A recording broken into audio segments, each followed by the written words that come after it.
right, so right now we're going to go over the feedback loop. Okay, this is a concept that I got when I created the course. It was from a book or a movie or a podcast, I think maybe. But it basically explained the feedback loop, all right? Sort of how you can transform yourself, how can you become the person that you're supposed to be in order to become that high income earner. Because I know for me, all right, when I started out, it was nice to say that yes, I'm a 7-figure individual, I want to make 100 million every single year, but it's hard to actually grasp your mind around it and actually, how do I, it's like, yes, I say it to myself, it's nice, but my reality does not convey that, right? And this is where I got the concept from, okay? All right, so basically, your first step, all right, is by making a change, by alternating your thoughts and beliefs.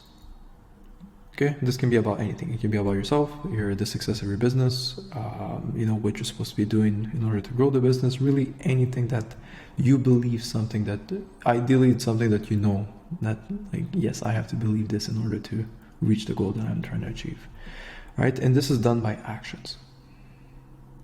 All right, it's not done by just sitting and saying it to yourself. I know some people, they're very big on like affirmation and stuff like that, and I have nothing against it. I know some people, like, they have to write it down 20 times every time in the morning, or journal and stuff like that. Everyone has their own ways. I think that's the most important thing when it comes to just like mental stuff. You have to find sort of what works best for you. All right, probably what works best for me is not the same thing that would work the best for you.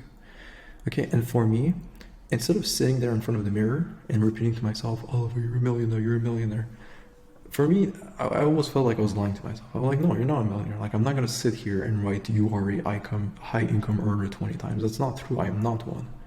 For me, I had to do the actions in order to make that belief into reality, which is sort of the next step.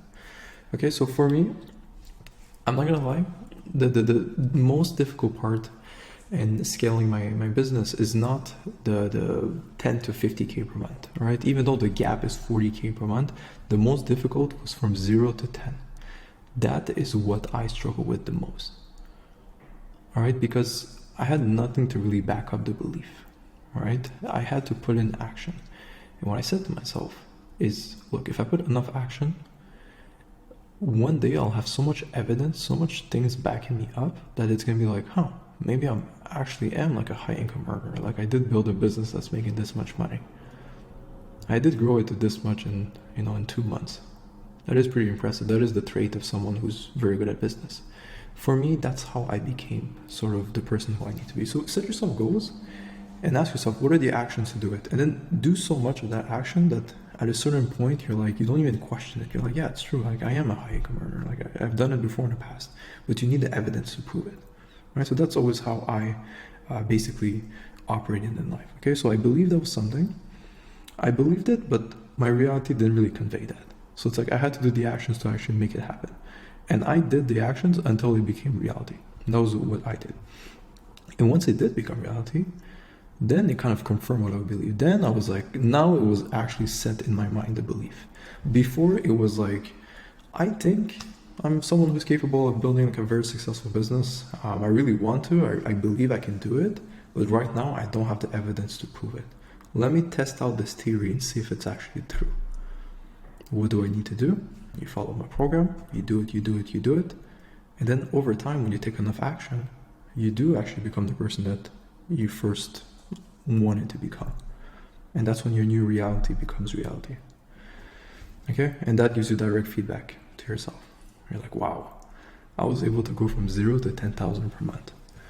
Now, what do I need to do to get to 50,000 per month? I think I have to do this. Let me do enough actions to be able to confirm that I'm someone who can also earn 50,000 per month. And you just repeat that loop, right? I'm using lots of like dollar, like income examples, but you can use anything. I know anything in life you're trying to achieve. You set yourself a goal. I don't think it's, again, this is my opinion, I don't think it's healthy to kind of lie to yourself, because you are lying to yourself and you know it. All right, I can sit here and say, I don't know, I'm the best basketball player in the world, and just repeat it to myself in the head over and over. But if I never actually play basketball and I don't train for it, then I'm not really a basketball player, but I'm lying to myself every single day. Right? So I can say to myself that I'm a very good basketball player, but my reality does not convey that because I don't do anything. So have a belief, ask yourself, say to yourself, I want to become this. What are the actions that are required to prove this? Let me do the actions enough time until it actually becomes reality. Okay, give yourself so much evidence in your life that your belief is confirmed. Like, oh yeah, this is very true because look what I've done before. Look what I've done. All right, so this is sort of my theory on the feedback loop, on how you can become the person you're supposed to be. My theory, don't lie to yourself. Don't write on the paper, I am a high income earner. I will always write it, well, if I were to write it, I would write, I want to become a high income earner, so I will do 100 cold calls every single day. That's what I would write, until that becomes true. That would be the way I would write that thing, or say it to myself out loud, okay, if I were into this whole affirmation world and stuff. Okay, so this is a theory. I think it's very interesting. I know for me it helped me a lot. I know it helped many students who came to me who kind of said to me, Oliver, like I really want like a successful business, but I don't see myself being that person. Like I can't imagine myself driving a nice car, wearing nice things, living in a nice place. It's not me. I'm like, it's true. I'm like, well, it's normal. It's not you. Like you are not that person yet. Ask yourself, what does that person need to do in order to become a person like that? And then do it enough times until you have enough evidence to back up what you want it to become. All right, so that's the feedback loop. Again, some mindset stuff, I think it's extremely important. So take the time to reflect on that. Ask yourself, who do I want to become? What are the actions I need to take in order to become it? And do it enough times until that reality becomes, your new reality.